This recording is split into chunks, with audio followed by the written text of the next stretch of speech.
So people always ask me, what makes the UK the UK? Is it a cup of tea, the weather, or is it the national pastime of complaining about literally everything while simultaneously refusing to change a single thing? It's none of them. If you want the purest taste of British life, the real, undiluted essence of who we are, there is only one thing you need to do. Step onto a bus. Not the tube, not your comfy little Peugeot 304, the bus. Because in that creaky tin can of wheels, you'll find it all. Illegal substances and a constant fear that you might be shanked by a tracksuited teenager who's just finished doom scrolling TikTok. It's all there. The British bus is everything to us. And it begins long before you even sit down. It starts at the bus stop. Bus wankers! Non-UK residents assume that we stand in neat lines for buses, since we are known for queuing. But in this case, that is not true. Don't get me wrong, there's definitely times where there is a line at the bus stop. But the bus stop queue line is not a line. It's an understanding, a telepathic order. Everyone knows who got there first. No one announces it. No one dares break it. If you so much as edge towards that curb out of turn, you'll summon a wrath of the pensioners. You've not known true fear until you've felt the sharp intake of breath from a 74-year-old woman who's been waiting since Vietnam to get on the X44 to Sheringham. She'll hit you with a tut so powerful you'll feel it in your bones.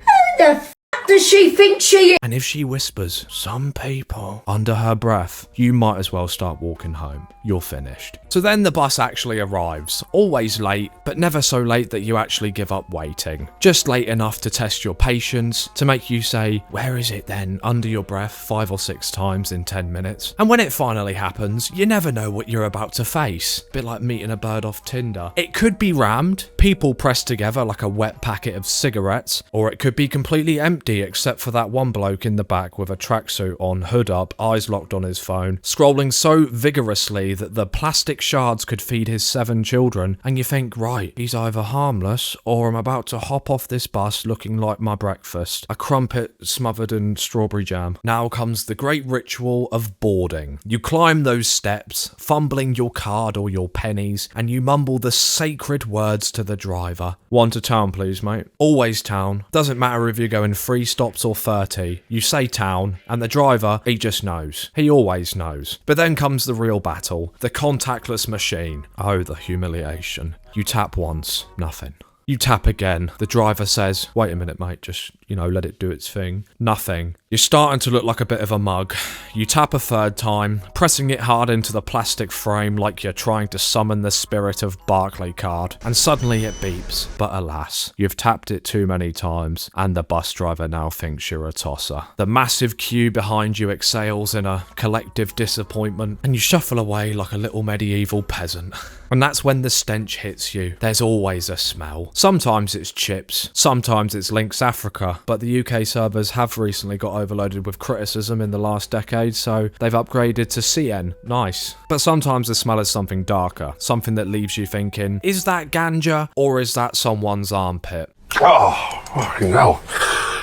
And honestly, you never really know. You don't really want to know. You just sit there, breathing through your mouth, hoping that your Under Armour t-shirt doesn't absorb it. So, the seating politics. It's a game of chess. Empty bus, 23 seats, where do you sit? The rule is, you never, ever sit next to a person unless they're fit, or you absolutely have to. That's not just etiquette, that's law. Break it and you'll feel the entire bus turn against you. And if you do end up side by side, you just sit there like mannequins. Arms tucked, knees pressed together, praying your elbows don't touch, and if they do, well, you basically propose marriage at that point. Congratulations, you're now in a legally binding relationship with Maureen and her shopping bag. Upstairs. If you're lucky enough to have a bus with an upstairs. If you're rural, you probably just have a single decker. But upstairs, it's another world. Upstairs is like being in a locked private channel on a Discord server. Upstairs has the throne. The front row. You sit there and suddenly you're not just a passenger, you're a co-pilot. The road stretches out before you, every corner, every pothole, every pigeon that refuses to move, you see it all. And if the driver takes a bend too fast, you grip into the rail like you're at Alton Towers, hoping a pigeon doesn't shatter the window in front of you, because that happens all the time.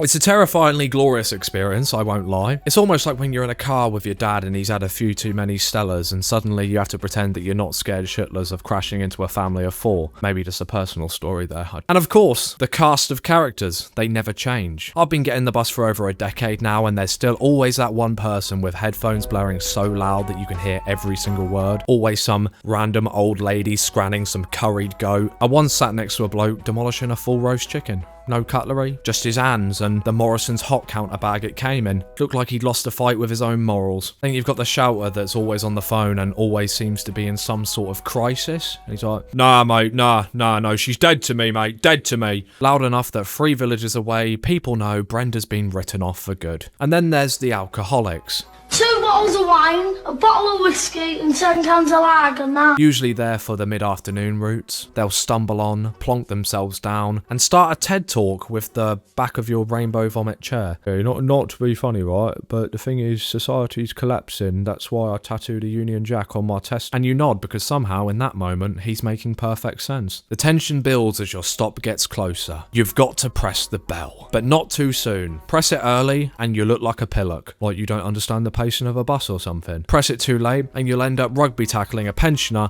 to get out before the doors close. And while you wait, you stand in the aisle, clinging onto those little metal poles like you're auditioning for Strictly Come Dancing, or like you're one of those pigs hung up in the butchers. But you know, there's been like a sudden earthquake and you're just like swaying from side to side with every single corner the bus driver makes. The driver brakes suddenly, you lunge forward and your face ends up inches away from the doom-scrolling shanker. He looks up, and for one brief, horrifying second, your eyes meet. You smile, he does not. You immediately look away and rehearse your will line for line. And then the finale. You step off the bus, but not before completing the most sacred ritual of all. You thank the driver. Thanks, driver. Thank you.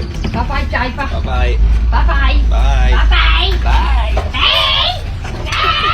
Doesn't matter if he nearly killed 3 cyclists, allowed an underground crime ring to flourish, or drove like he was in training for the Formula 1. You say, thank you driver, or cheers mate. Everyone says it, it's almost like a choir of exhausted angelic apes. If you fail to do it, you will be shunned from society. And that's the bus. You get on stressed, you get off more stressed, and somewhere in between you breathe in a smell that will haunt your dreams. You brush shoulders with characters straight out of a sitcom, you play Russian roulette with the contactless machine, and you risk your life with a gravy-stained tracksuit tyrant. And yet, somehow, you'll do it all again tomorrow. Because nothing defines Britain more than a group of strangers suffering together in silence, on a moving tin can with windows that never quite open. After all, this is Britain.